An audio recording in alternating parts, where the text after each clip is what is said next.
Welcome back, everyone. I'm the Bad Luck Gamer, and today we have the shortest archetype in all of Pathfinder 2E. So it's gonna be a really easy video. Let's just get right to it. Let's just cut the chaff, right? Let's just get right into it. Today we're gonna be talking about the flexible spellcaster. So the flexible spellcaster has a just one feat at level 2. You get a you can prepare 4 cantrips instead of 3, and then at 4th level you can prepare 5 rather than 3. And that's it. Wow, that's a great archetype. I can't believe they put something so easy into the game, make my job easier. Anyway, that's gonna be it for me. Thank you all so much for watching. Good luck with your games. Leave the bad luck to me, and I'll see you all next time. Bye. Okay, but for real. So today we're talking about the flexible spellcaster, and this is another this is another class archetype that affects your spellcasting, similar to the elementalist that we did before. This one changes how your class works. So how a class archetype works, if you're not familiar, you select it at level 1, and then you need to select the dedication feat at level 2. And with the flexible spellcaster, as I mentioned earlier, it only has one actual feat. So the whole point of it is more or less how it affects your class and how its spellcasting works. There's also a spellcasting multi-class archetype, which I don't think there's actually spellcasting multi-class archetypes. Now that I think about it, there's or class archetypes, I should say. So yeah, the feat doesn't make sense until I describe to you guys how it works. So let me go ahead and bring up the rules here for how flexible spellcasting works. So first and foremost, in order to become a flexible spellcaster, you need to be a prepared spellcasting class that uses the generic spellcasting class spell levels.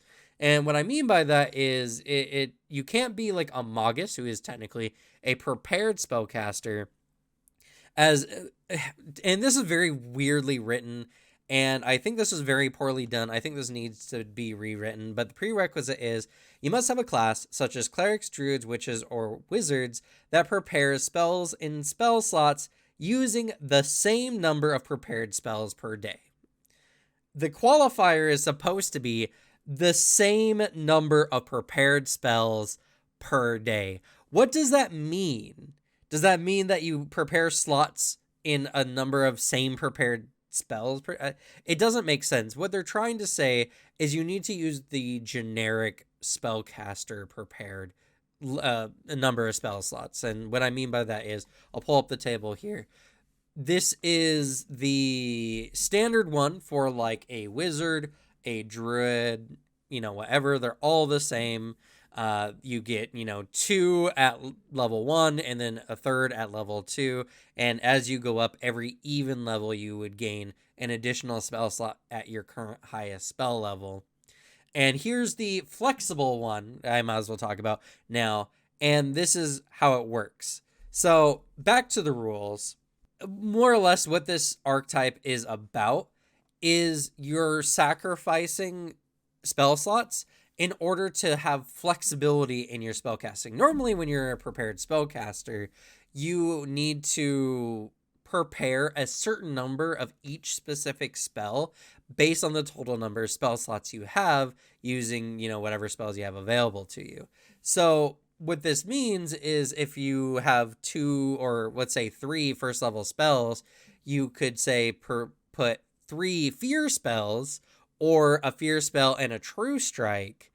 But with this, you can prepare fear and true strike, and then you could cast two true strikes, 2 fears, or 1 of each. It doesn't lock in what your spells are for the day, and so it allows you to be more flexible with your spellcasting, using the spells that are necessary for the situation. This kind of archetype really works if you have some good offensive spells you want to use and some utility spells that you think might come up. Now you can use your spells and say the utility situations never come up. Well, now all those offensive spells that you were going to use in combat, You don't need to worry about, the misallocated spell slots. And you can actually use more of your spell slots in a day if you're considering the fact that you're not holding spell slots for utilities that might come up. The downside is less spells. Every even level, you're essentially never getting more than 2 spell slots per level.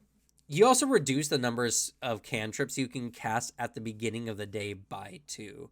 So that means most classes will get 3 cantrips, and then with the feat that I mentioned before, it becomes 4 at level 2, and it becomes 5 at 4th level. It You get the same number of cantrips either way. They just, I guess, wanted the actual dedication feat that you do have to take in order to take this class archetype have some value, even though it does nothing. It just means you can now prepare prepared spell slots. I don't know why they did this. It's very silly. They just had to. It had to be a feat cost to take this, and that's the way they wanted to do it. But it's very silly overall. It's a good archetype though. You essentially are giving up 1 spell slot per spell level to instead, rather than worrying about if you prepared the right number of spells per day for each kind of event that you might come into, now you just have what's called a spell collection, and the spell collection is kind of like repertoire casting, where you can cast each of these spells, that you've prepared. Another way this one works as well, under heightening spells, which I'll pull up on the screen, that you can heighten any spell in your spell collection to any level you can cast, similar to a spontaneous spellcaster signature spell. So essentially, every spell in your spell collection is considered a signature spell. But because of this, you must select at least 1 first level spell for your collection each time you prepare, ensuring that you can use all your spell slots each day. So technically, your spell collection at later levels could be, you could have multiple spells at a spell level, even if you can't cast all of them. You could say have 5, or let's make a more even number, 6 spells prepared at 5th level and only 1 spell prepared at 1st level. All your 1 through 4 slots would just be that 1st level spell, but your 5th level spell slot could be any one of those other spells. So that's the gist of it. Hopefully I'm making this make sense to you all. More or less, your spell collection, which is equal to your number of spell slots. So if we pull up the chart here, at 1st and 2nd level, you have 2 spells in your spell collection, which you can cast from. At 3rd and 4th, you would have a total of 4. At 5th and 6th, you would have a total of 6, and so on and so forth. And it does tell you here in the right bar the number of spells in your collection.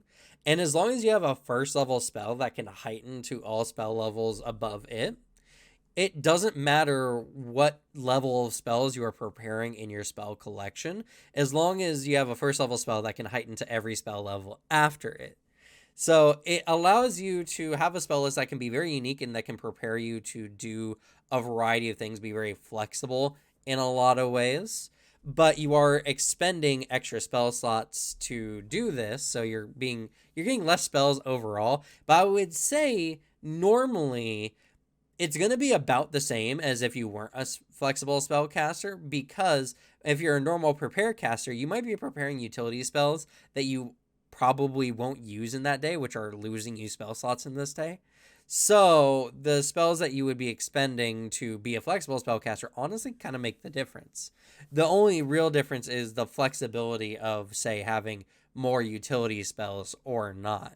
But I do think this is a really good one. And as a special additional feature to how the flexible spellcaster works, if you have a class that gives you additional spell slots for whatever reason, like if you're a school specialist wizard who gains an additional spell slot specifically for spells from their school, or if you're a cleric who gets a divine font that gives you additional spell slots at your highest level to use the heal or harm spell, you get those slots.